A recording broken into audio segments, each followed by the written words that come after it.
मृषा इन्द्रमानो वसो निर्भाक उपक्रमस्वावरदृशता दृष्टो जनानाम् अदाशूष्टरस्य वेदाः इन्द्रय उनुते अस्ति वाजो विप्रेभिः समित्वः अस्माभिः सुतं सनुहि सद्यो जुवस्ते वाजा अस्मभ्यं विश्वश्चन्द्राः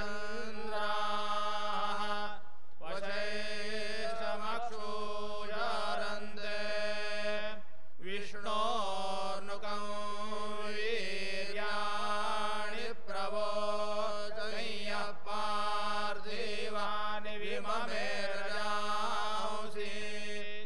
यो अस्कभायदुत्तरं सदस्तं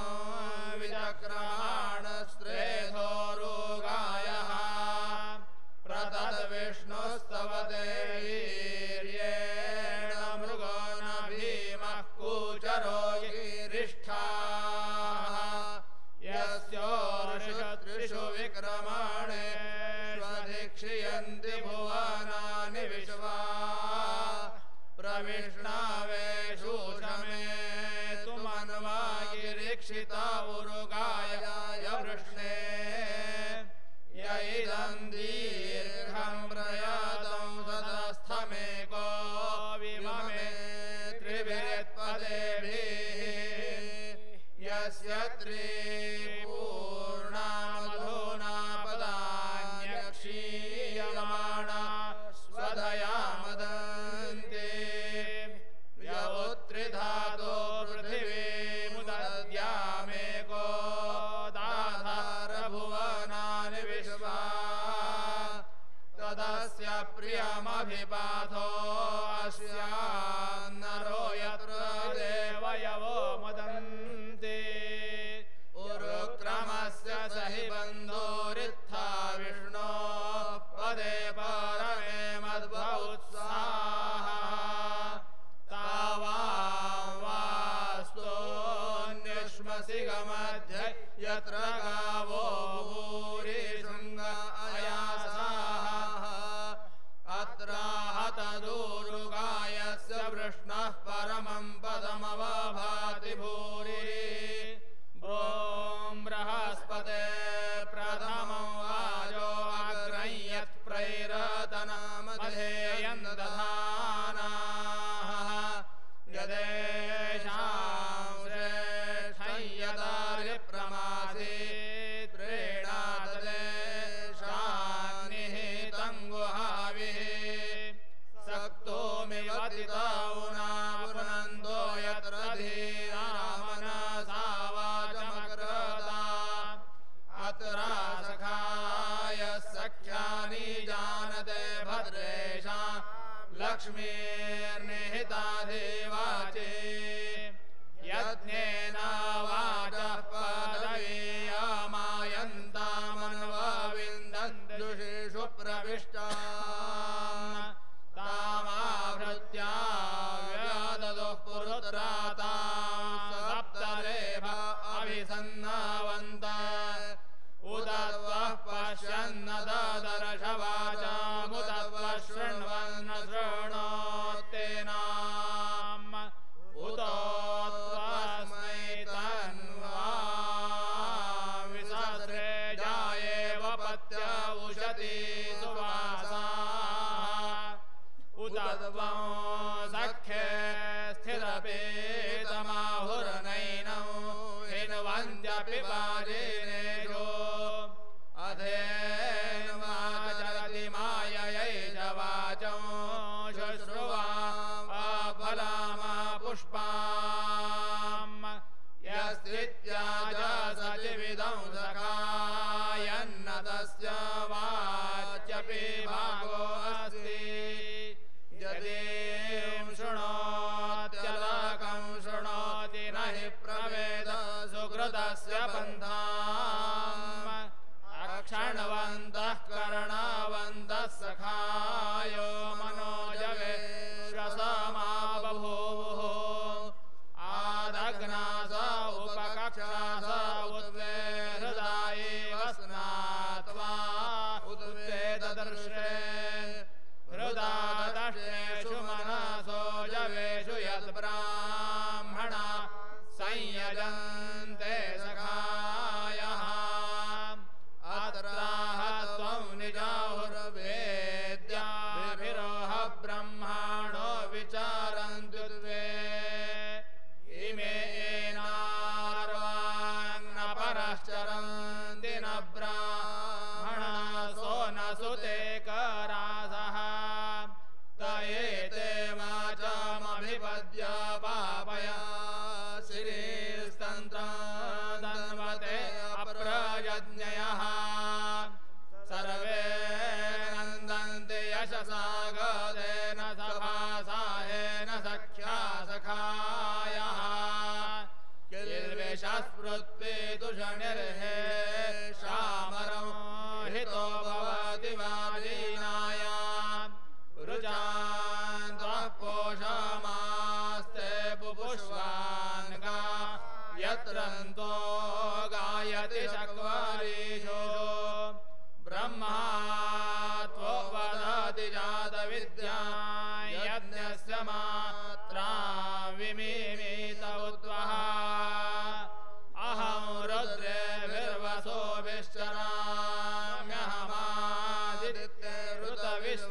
रुद्रेभिर्वसोभिश्चराम्यहमादित्यऋतविश्वदेवैः अहं मित्रावरुणो बाभिभर्म्यहमिन्द्राग्नि अहमश्विनो भा अहं सोममाहनसं बिभर्म्यहं दष्टारमुतभूषणं भगम् अहं दधामि द्रवीणं हविष्मदे सुप्राव्ये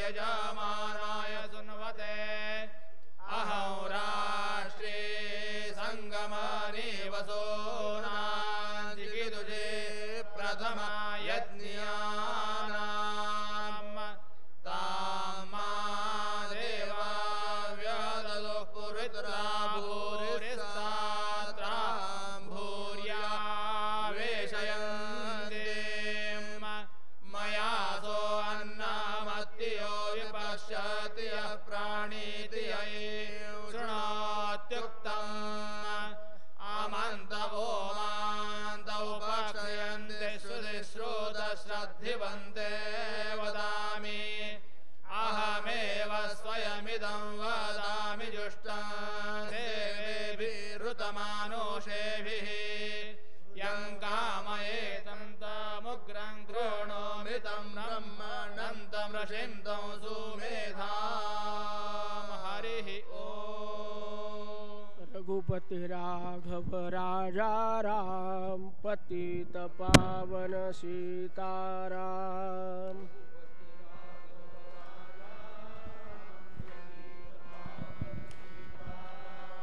रघुपति राघव राजा राम पतित पावन सीताराम।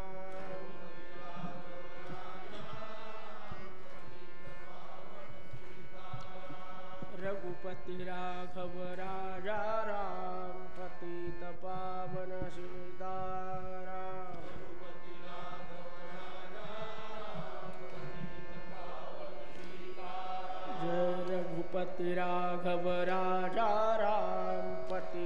पावन सीताराम।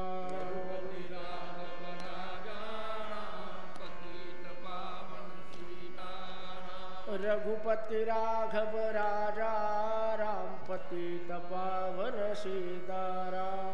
रघुपति राघव राजा राम पतित पावन सीताराम। जय जय रघुपति राघव राजा राम पतित पावन सीताराम।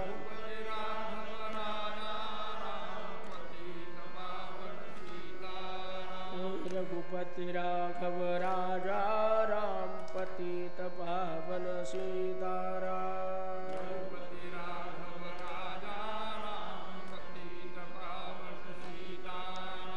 रघुपति राघव राजा राम पतित पावन सीताराम।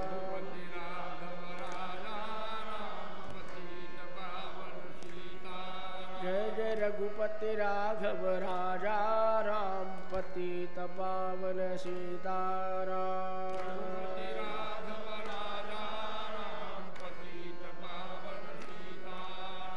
रघुपति राघव राजा राम पतित पावन सीताराम।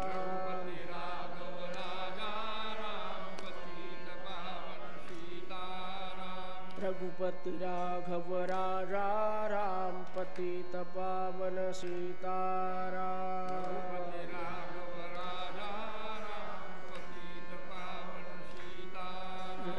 रघुपति राघव राजा राम पतित पावन सीताराम।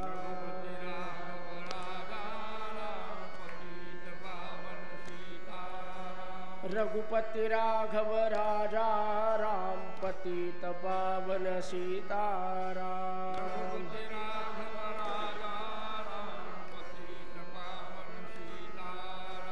रघुपति राघव राजा राम पतित पावन सीताराम।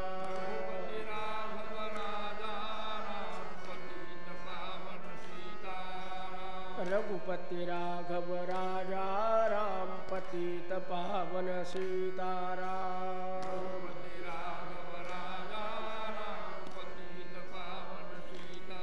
जय जय रघुपति राघव राजा राम पतित पावन सीताराम।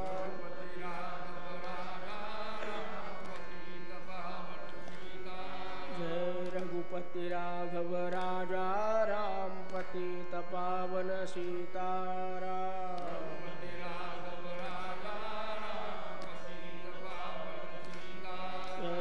रघुपति राघव राजा राम पतित पावन सीताराम।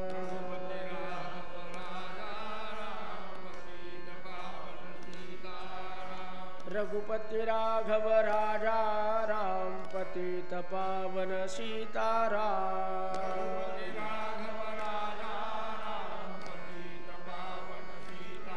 जय जय रघुपति राघव राजा राम पतित पावन सीताराम।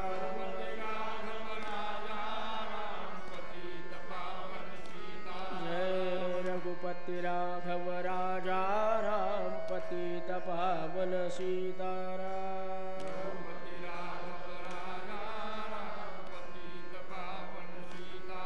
जय जय रघुपति राघव राजा राम पतित पावन सीताराम।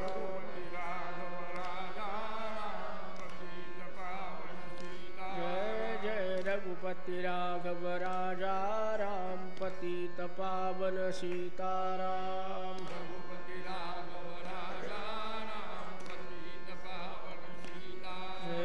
रघुपति राघव राजा राम पतित पावन सीताराम।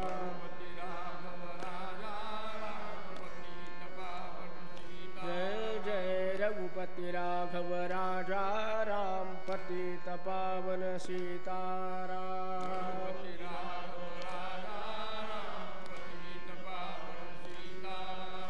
रघुपति राघव राजा राम पतित पावन सीताराम।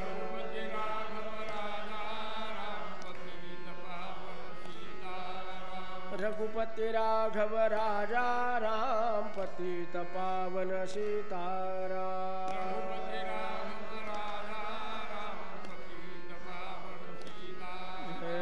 रघुपति राघव राजा राम पतित पावन सीताराम।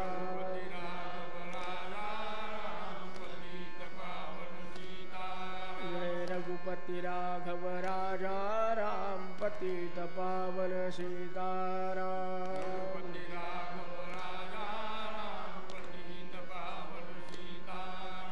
रघुपति राघव राजा राम पतित पावन सीताराम।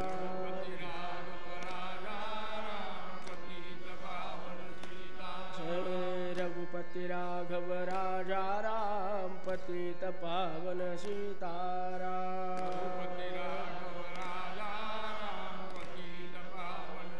जय जय जय रघुपति रघुपति राघव राजा राम पतित पावन सीताराम।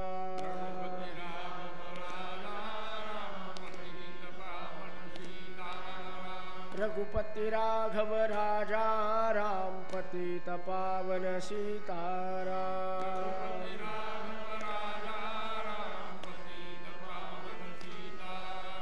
रघुपति राघव राजा राम पतित पावन सीताराम।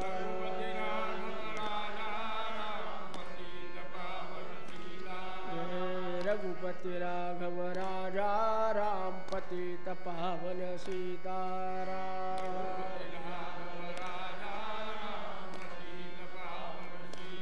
जय जय रघुपति राघव राजा राम पतित पावन सीताराम।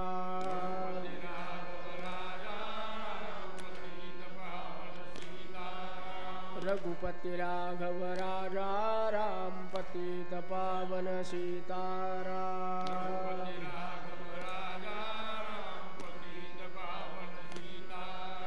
रघुपति राघव राजा राम पतित पावन सीताराम।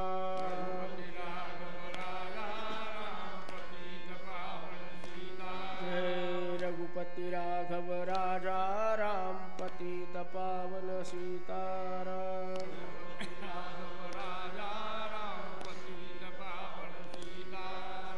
रघुपति राघव राजा राम पतित पावन सीताराम।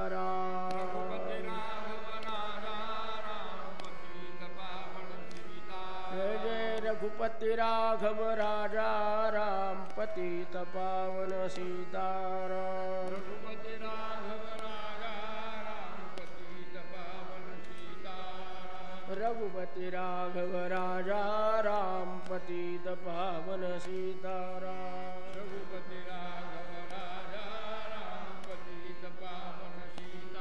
जानकी जीवन स्मरण जय जय राम। श्रीराम। आपण सर्वजण मिळून हाची सुबोध गुरूंचा म्हणायचं आहे। मी सुरुवात करतो, तुम्ही सर्वांनी एकत्रितपणे माझ्याबरोबर म्हणायचं आहे।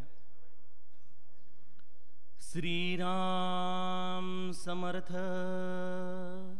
नाम सदा बोलावे, गावे भावे जनासी सांगावे, हाची सुबोध गुरूंचा नामा परते न सत्य मानावे।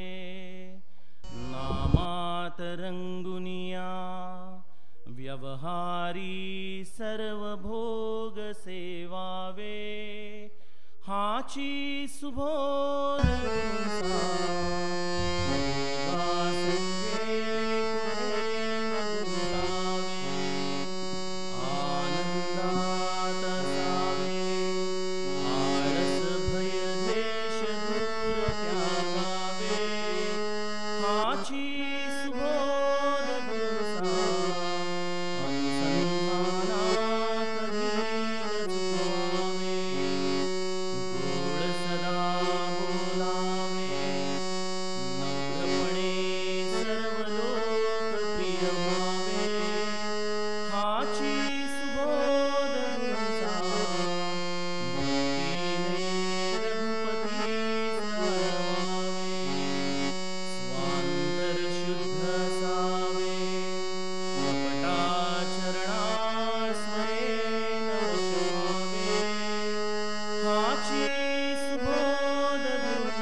सद्गुरुनाथ महाराज की जय।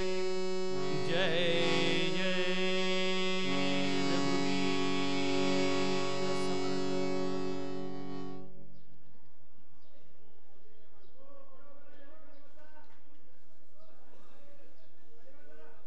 जयाचा जगी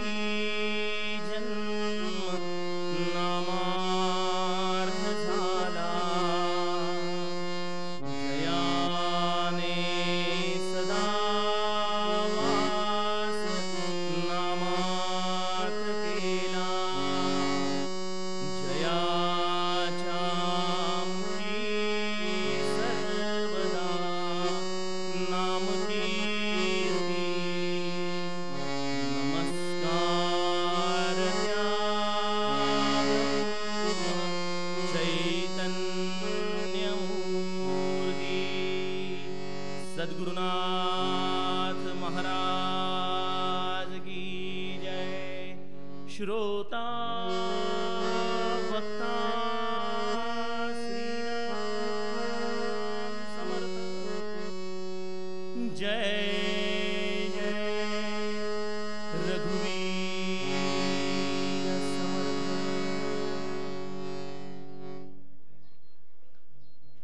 श्रीराम सर्वांच्या हृदयस्थ वसणाऱ्या आत्मारामास साष्टांग प्रणिपात करून इथं उपस्थित असलेल्या सर्व व्यक्त अव्यक्त चेतनांना देखील मी प्रणिपात करतो। निरूपणाच्या सुरुवातीला श्रोत्यो, ज्यांच्या अविरत प्रयत्नांनी तुम्हा आम्हा आज श्री महाराजांचं थोडंफार आकलन होऊ शकलं, अशा पूज्य बाबांच्या स्मृतीला देखील मी व्यासपीठावरून अभिवादन करतो। श्री महाराजांच्या सहवासाने अमृतमय झालेली ती वाणी आणि त्यामुळे पूज्य बाबांची निरूपणं ही तुम्हा आम्हा साधकांसाठी एक समग्र परमार्थ ग्रंथ होता, यात काही शंकाच नाही। किंबहुना हे म्हणणं देखील उचित ठरेल की संपूर्ण ज्ञानाला व्यासांचं उच्छिष्ट म्हटलं जातं, होय की नाही? मला असं जाऊन असं वाटतं की आपल्या श्री महाराजांच्या संप्रदायापुरतं, श्री महाराजांच्या तत्वज्ञानापुरतं आता यापुढे जे पण काही बोललं जाईल ते पूज्य बाबांचं उच्छिष्ट असेल। तेच उच्छिष्ट थोडस काळानुरूप विशेषतः तरुण पिढीला समजेल असं समजण्याच्या दृष्टीने हा एक छोटासा श्रीकृपेने आपण प्रयत्न करत आहोत। तेव्हा त्यांच्या चरणी पुन्हा एकदा कृतज्ञ होऊन आपण ज्या या पुण्यतिथी महोत्सवाच्या अंतिम टप्प्यामध्ये आलेलो आहोत, त्याचा हा पर्वकाळ श्रोते हो आता जवळ येत चाललेला आहे। 103 वर्ष पूर्ण होत आली या महात्म्याने आपला सगुण देह सोडून। 103 वर्ष हा फार मोठा काळ आहे। 2 मोठी महायुद्ध होऊन गेली, समाज जीवन एवढं पूर्णपणे बदलून गेलं, पण आज 103 वर्षानंतरही त्यांची चैतन्य सत्ता एखाद्या टवटवीत उमललेल्या फुलाप्रमाणे आजही आम्हाला पदोपदी जाणवती आहे बघा। त्यामुळं श्री महाराजांचा सगुण देह काय किंवा श्री महाराजांची ही चैतन्य सत्ता काय, कदाचित तुम्हा आम्हा सर्व श्रोत्यांसाठी हा चिंतनाचा विषय असू शकेल की संताची सत्ता ही तो सगुण असताना अधिक परिणामकारक ठरते का तो ज्या वेळेला हा देह सोडतो त्यावेळेला कदाचित परिणामकारक ठरते। अर्थात श्री महाराजांनीच याचं उत्तर आपल्याला देऊन ठेवलेलं आहे। बरं श्रोते, आपण सर्व सुजाण आहात, ज्ञाते आहात, आपल्याला कुठल्याही अधिकाराने मी सांगत नाही, पण श्री महाराजांच्या अंतिम टप्प्याचं जे चरित्र वाङ्मयामध्ये उल्लेख आहे त्यामध्ये श्री महाराजांचा त्या मद्रासच्या अम्मा बरोबर झालेला संवाद थोडासा क्षणभर स्मरणात आणा। महाराज अंतिम टप्प्यामध्ये सगळ्यांना सांगायचं की बाळांनो, काळ फार बिकट येणार आहे, चांगली चांगली लोक देखील या प्रवाहाबरोबर वाहत जाणार आहेत, पण जो भगवंताच्या नामामध्ये राहील त्याचं डोकं फक्त वरती राहू शकेल. गावात थंडी पडल्यानंतर जागोजागी शेकोट्या पेटवण्याचा प्रयत्न करू नका. स्वतः अंगामध्ये बंडी घालून स्वतःचं रक्षण करा. असा हा कलियुगाचा काळ. श्री महाराज अगदी कळवळून सांगायचे. आणि त्यावेळेला अम्मा म्हणाली की महाराज, जर काळ इतका बिकट येणार आहे तर मग आपण देह सोडण्याची भाषा का करता? आपण तर अशा काळासाठी अत्यंत गरजेचे आहात. यावरती श्री महाराज फक्त स्मित हास्य करत म्हणाले, माय खूप मार्मिक प्रश्न विचारलास ग तू, पण संत जरी झाला ना तरी त्याला प्रकृतीचे जड नियम लागू पडतात. बरं अगं, प्रत्यक्ष श्रीकृष्णांनी देह धारण केला तरी देखील दुर्योधनाची मती तो बदलू शकला नाही. आज या एकदेशीपणातून तुम्हा आम्हा प्रत्येकाच्या हृदयामध्ये अंतस्थ असलेले श्री महाराज, त्यामुळे आपला सगुण देह त्यागून तुमच्या आमच्या प्रत्येकाच्या हृदयामध्ये असते स्थिरावले. आणि हे सूक्ष्मातलं काम श्री महाराज म्हणतात अधिक परिणामकारकपणे चालतात. अर्थात हा सगुण निर्गुणाचा भेद हा सामान्य जीवांपासून प्रत्यक्ष महादेव पार्वतीच्या संवादामध्ये देखील सापडतो. पार्वती देखील म्हणते महादेवाला की हा सगुण राम कोण आहे, हा निर्गुण राम कोण आहे, हे मला समजावून सांगा. आणि त्यावेळेला महादेव म्हणतात की सगुणही अगुणही नाही कछु भेदा. यामध्ये भेद असा काही नाही. अर्थात हे तत्वाच्या आधाने अगदी योग्य आहे की सगुण देह काय आणि निर्गुण चैतन्य सत्ता काय हे एकाच नाण्याच्या दोन बाजू आहेत. पण श्रोत्यो, आपण आपल्या मानवी मनाच्या पातळीवरती विचार करा. सगुणाचं प्रेम ते शेवटी सगुणाचंच प्रेम असतं. त्या सगुणाच्या प्रेमाची जागा दुसरी कुठलीही गोष्ट घेऊ शकत नाही. अहो, साधा विचार करा. आपण आपल्या घरामध्ये गणपतीची मूर्ती आणतो. 1.5 दिवस, 5 दिवस, कोणी 10 दिवस. तो 10 दिवस गणपतीचं पूजन होतं. त्याच्याशी आपलं एक नातं जुळतं, आपला एक संवाद होतो त्याच्याशी. आणि या संवादातून जेव्हा शेवटी विसर्जनाची वेळ येते तेव्हा आम्हा सगळ्यांना कळतं की हे गणेश तत्वाचं विसर्जन नाहीये, हे केवळ या पार्थिवाचं विसर्जन आहे. तरी देखील तुम्हा आम्हा प्रत्येकाचे डोळे पाणावतात, कारण की त्या सगुणाशी एक नातं जुळलेलं असतं. विचार करा, या भूमीमध्ये, या गोंदवल्याच्या भूमीत हा मातीचा गणपती नसून हाडा मासांचा तुमच्या आमच्या सारखाच मंगल त्याचे नाम गणपती भेटविल रघुपती असे श्री महाराज या भूमीमध्ये खेळले. आमचे ब्रह्मा रामानंद महाराज किती छान म्हणतात ना, या ठाई भक्ती क्रीडा भावाने खेळला, या ठाई मंजू बोल गुरु माझा बोलला, नका बोलू ज्ञान कोणी आम्ही डोळा पाहिला, चैतन्य ब्रह्म माझे कुणी मजला दाखवा. श्री महाराजांनी देह ठेवला आणि काही दिवसांनी रामानंद महाराजांचं आगमन गोंदवल्याला होतंय. आणि ते रामाला त्या उंबरठ्यावरूनच धाय मोकलून प्रश्न विचारतात की हे रामा, माझं हे चैतन्य ब्रह्म गेलं कुठं रे? चैतन्य ब्रह्म माझे कुणी मजला दाखवा, दीनांचा माय बाप कुणी मजला भेटवा. अर्थात श्रोत्यो, त्यावेळेला आपल्याला जरी कळालं की ही निर्गुण सत्ता ही कार्य करणार आहे. रामानंद महाराजांचं तर सगळं जीवन हे दासबोधावर आधारित होतं, पण तरी देखील तत्वाचे बोल फोल बडबडता कितीतरी, शमली का आग त्याने अंतरीची कधीतरी, अशी विलक्षण अवस्था त्या संतांना देखील व्यापून गेली. तिथं आपल्यासारख्या सामान्य जीवांची काय परिस्थिती आहे. अर्थात श्रोतेहो, सगुणाचं प्रेम हे केवळ स्त्रींच्या पुरतच मर्यादित नव्हतं. अगदी आपण त्रेता युगामध्ये जरी गेलो, द्वापार युगामध्ये जरी गेलो, तरी प्रत्येक भगवंताच्या लीलेला या सगुण रूपाचं प्रेम व्यापून उरणार एक तत्व देखील होतं. द्वापार युगामध्ये ज्याचं एकांती भक्त असं वर्णन केलं जातं, असा उद्धव श्रीकृष्णाच्या या 11व्या स्कंदामध्ये जेव्हा तो आपला अवतार कार्याची समाप्ती करू लागतो आणि हे अवतार कार्य समाप्तीच्या मार्गावर जात असताना जेव्हा या एकांती उद्धवाला अंतरंगामध्ये प्रेरणा होती की आता हे कार्य समाप्तीला चाललंय, माझा श्रीकृष्ण, माझा गोविंद मला सोडून चाललेला आहे, त्या सरशी धाय मोकलून उद्धव त्यांच्या चरणांवरती पडतो. काय असेल उद्धवाची स्थिती? नाथांची वाणी सांगू लागते, जळा वेगळी मासोळी, तैसा जीवू तळमळी, निष्ठूर झाला अंतकाळी, वनमाळी मज लागे. अरे तुम्हाला या मासोळी सारखं या पाण्यातून वेगळं का करतोयस? उन्मळून पडलेल्या या उद्धवाच्या चरित्राचं चिंतन करत असताना श्रोत्यो, मन स्वाभाविकपणे पंढरपूरच्या त्या मंदिराच्या बाहेर वेशीवरती श्री महाराज आणि ब्रह्मानंद महाराजांच्या संवादामध्ये जातं. बघा, उद्धवाला जे भाग्य प्राप्त झालं की श्रीकृष्णाच्या चरणांवरती पडून आपली व्यथा, आपली काकुळती, आपलं सर्व सांगावं, ते सद्भाग्य देखील ब्रह्मानंद महाराजांना प्राप्त झालं नाही.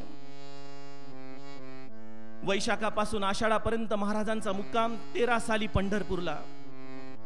ब्रह्मानंद महाराज दररोज जाण्याची भाषा करतायत, महाराज त्यांना दररोज ठेवून घेतायत आणि एक दिवशी मग गाडीत सामान सगळं ठेवलं जातं. महाराज ब्रह्मानंदांना घेऊन थोडस मंदिराच्या दिशेने उभे राहतात. शेजारी 10 पावलावरती नागप्पा, पण त्यालाही ऐकू जाणार नाही अशी ती गुह्य वाणी, ती अमृत वचन. ब्रह्मानंद महाराज मान खाली घालून केवळ जी महाराज, जी महाराज, जी महाराज एवढी एक एक वाक्य कानामध्ये साठवून घेत आहेत. आणि मग महाराज ते परम वाक्य त्यांना सांगतात की आता आपली ही शेवटची भेट, आम्ही आमच्या इहलोकाची यात्रा आता संपवत आहे. आणि ही बातमी, ही समाचार, ही वार्ता कानामध्ये अशी काही काजळामध्ये विदीर्ण करून गेली. कंठ दाटून आला. ब्रह्मानंदांसारखा ज्ञानी सत्पुरुष डोळ्यातून अश्रू टिपकतायत. लोकांच्या समोर काही बोलता येत नाही, काही सांगता येत नाहीये. त्यांच्या या स्थितीचं वर्णन करताना खरोखर उद्धवाच्या चरित्रातली ती ओवी जी नाथ भागवतामध्ये लिहिलेली आहे, ती अगदी योग्य पद्धतीने ब्रह्मानंद महाराजांच्या अंतःकरणाची अवस्था सांगते. श्रोत्यो, नाथ म्हणतात, मुके बाळ सांगोन निरिदी, माता रिघो पाहे सती, ते जेवी ये काकुळती, तैसी गती उद्धवा. एखादी आई असते, आपल्या पतीचं निधन झालेलं आहे, मूल लहान आहे, अशा लहान मुलाला आता सती जायचंय म्हणून ते अनाथ बालक जमिनीवरती ठेवताना त्या आईच्या मनाची जी अवस्था होते आणि जी त्या बालकाची अवस्था होते, ते तान बालक धाय मोकलून रडत असतं, आईला आपली असह्यता सांगत असतं. पण आईला आपल्या कर्तव्यापोटी जसं जुन्या काळात त्या सतीला जावं लागत होतं, तसं ब्रह्मानंद महाराजांना मूक गिळून हे दुःख सहन करावं लागलं. आणि मग शेवटी महाराजांच्या चरणांवर पडताच महाराजांनी हृदयाशी धरलं, पाठीवरून हात फिरवला आणि म्हणाले, बाळ, राम कल्याण करेल, बरं राम कल्याण करेल, एवढा आशीर्वाद दिला. आणि ब्रह्मानंदांना अगदी डोळ्यासमोरून अस्पष्ट दिसूस तर पाठ मोरश्री महाराज बघत राहिले. इकडे ब्रह्मानंद महाराज गदगला आणि हा सोमवार उजाडला. महाराज गेल्याची वार्ता आप्पासाहेबांनी गदगला तार करून कळवली. ब्रह्मानंद 10 वाजताच गदगहून बेलधडीला जायला निघालेले. मागून भीमरावांनी सांगितल्यामुळे एक तार घेऊन एक सेवक माग धावतोय, टाळ्या वाजवून ब्रह्मानंद महाराजांना थांबवतोय. महाराज, महाराज, काय रे, काय झालं? महाराज, महाराज एवढं म्हणून तो मटकन खाली बसतो. आणि काय समाचार घेऊन आलास रे? अरे 2 रुपयाचं तिकीट काढावं आणि चालतं बोलतं परब्रह्म बघावं ही सोय गेली रे म्हणाले. असं म्हणून कुठेतरी डोंगराव अरण्यामध्ये 3 दिवस लुप्त होऊन गेले. नाही बघू शकत. ज्या सगुणावरती एवढं अतीव प्रेम केलं, तो सगुण देह असा निस्तेज पडलेला. आपल्या अरण्यामध्ये जाऊन डोंगर दऱ्यांना, वृक्षवेलींना कदाचित रामासारख्या मिठ्या मारून ब्रह्मानंद महाराजांनी आपलं दुःख इथं व्यक्त केलं असावं. श्रोत्यो, सगुणाचं प्रेम हे खरोखर अवीट आहे. ज्यांना मिळालं ते खरोखर त्या भाग्याचे अशा या भाग्यामध्ये ब्रह्मानंद आहेत, भाऊसाहेब आहेत, आपले रामानंद आहेत, त्या सर्वांनी या सगुणावरती अतीव प्रेम केलं. आज 103 वर्षानंतर तुम्हा आम्हा प्रत्येकाच्या हृदयामध्ये हे प्रेम आहे. बरं, असं नाहीये की ते प्रेम आमच्यामध्ये नाही. तुम्हा आम्हा प्रत्येकाला त्या प्रेमाची जाणीव आहे. पण काय झालंय माहिती का, आज आमच्या प्रेमाची टेक्स्चर बदललेलं आहे. आज आमच्या प्रेमाचा रंग बदललेला आहे. आज आमचे प्रेम सर्वत्र विखुरलं गेलेलं आहे. आज आमच्या मुलाबाळांमध्ये, या दृश्य जगामध्ये, या पैशा अडक्यामध्ये आम्ही सर्वत्र या प्रेमाला विखरून त्यातला थोडासा कण या सत्पुरुषाच्या चरणांजवळ ठेवलेला आहे. यावरती आमच्यासारखी काही चिकित्सक मंडळी म्हणतात की जर हे प्रेम या दृश्य जगातलं मला बंधन निर्माण करत असेल, तर ज्या सत्पुरुषाच्या सगुण देहावरती या संतांनी प्रेम केलं ते देखील त्यांच्या बंधनाचं कारण नाहीये का? श्रोत्यो, एक गोष्ट आहे की सर्व बंधनातून मुक्त करणारं असं हे सद्गुरूंचं प्रेम असतं. अहो, आम्ही आमच्या उपासनेत दररोज म्हणतो ना, लोकांस रूप न कळेची मनुष्य वाटे.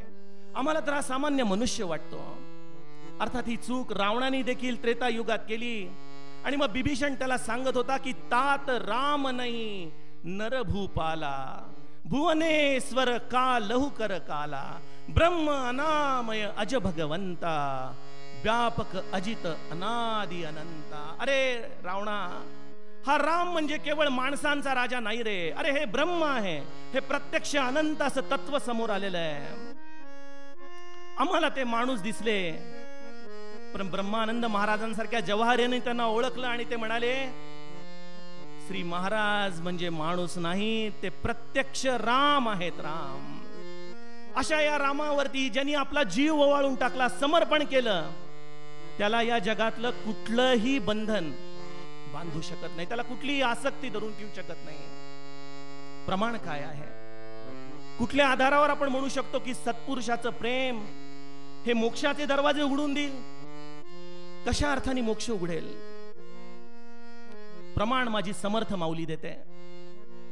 समर्थ मनोबोधात आपल्याला सांगतात, मना संग हा सर्व संगासी तोडी, मना संग हा मोक्ष तत्काळ जोडी, मना संग हा साधका शीघ्र सोडी, मना संग हा द्वैत निशेष मोडी.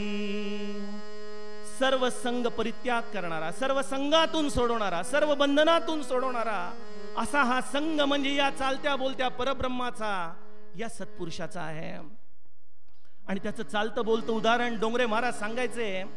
एकदा एक तरुण मुलगा एका साधूंना म्हणतो की माझ्या प्रपंचातली लोक माझ्यावरती तेवढंच प्रेम करतात, तुम्ही देखील तेवढंच प्रेम करता, या जगात माझं खरं कोण आहे? ते सत्पुरुष म्हणतात, काळच तुला त्याचं उत्तर देईल. पुढे त्या मुलाला खूप ताप येतो.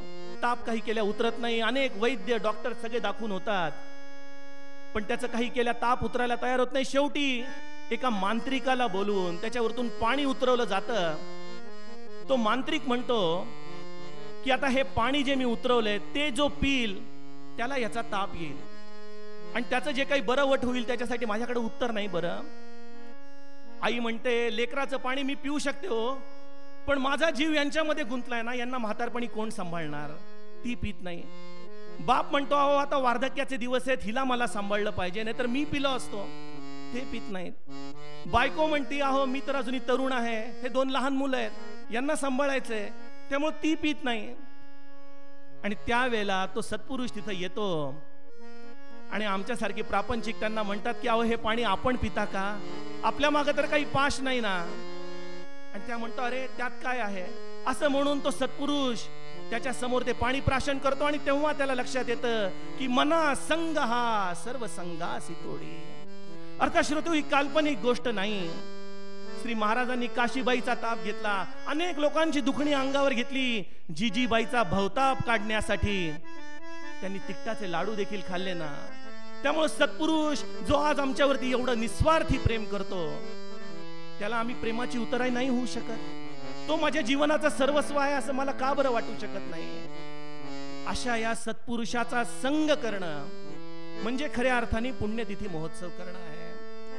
मग सत्पुरुषाचा संग कसा करायचा? आज सत्पुरुष सगुण देहात आहेत का? आज या कलियुगामध्ये अनेक लोक मी महाराज या नावाने तुम्हाला सगुण देहात येत दिसतील, पण त्यांचे चरण धरून कदाचित आपली फसगत होण्याची शक्यता आहे. त्यामुळे या सत्पुरुषाला आता सगुण देहामध्ये शोधू नका. निर्गुणाची आम्हाला जाणीव नाही, निर्गुण आम्हाला कळत नाही, आम्हाला त्याची अजूनही अनुभूती नाही. मग या सत्पुरुषाचा संग करायचा कसा, हा खरा प्रश्न. त्यामुळं सगुण आणि निर्गुण या दोघांनाही जोडणारं जे मधली अवस्था आहे ते म्हणजे भगवंताचं नाम. त्या भगवंताच्या नामाचा संग म्हणजे सत्पुरुषाचा खरा संग आहे. त्या भगवंताच्या नामाचं ज्यांनी अखंड मनामध्ये धारणा अत्यंत दृढ केली, ज्याचं स्मरण त्यांनी नित्य ठेवलं, त्याला त्या सत्पुरुषाचा अखंड संग झाला आणि त्या संघाने तो संघ अतीत होऊन गेला. त्यामुळं आज या पुण्यस्मरणाच्या काळात आता एकच करायचंय, मनामध्ये दृढ संकल्प करायचा आहे की श्री महाराज आपल्या नामाचा आठव मला सतत राहो, एवढा तुम्ही मला कृपा आशीर्वाद द्या. स्वारी आज अत्यंत प्रसन्न आहे, त्याच्याकडे भगवंताच्या नामाचं प्रेम मागून घ्या. ते भगवंताचं नाम आपल्या जीवनाचं सर्व अर्थाने कल्याण करेल, हाच श्रींचा आपल्या सर्वांना आशीर्वाद आहे. तेवढं भगवंताचं नाम निर्हेतुकपणे आपण घ्या, हीच आपल्या चरणी प्रार्थना. जानकी जीवन स्मरण.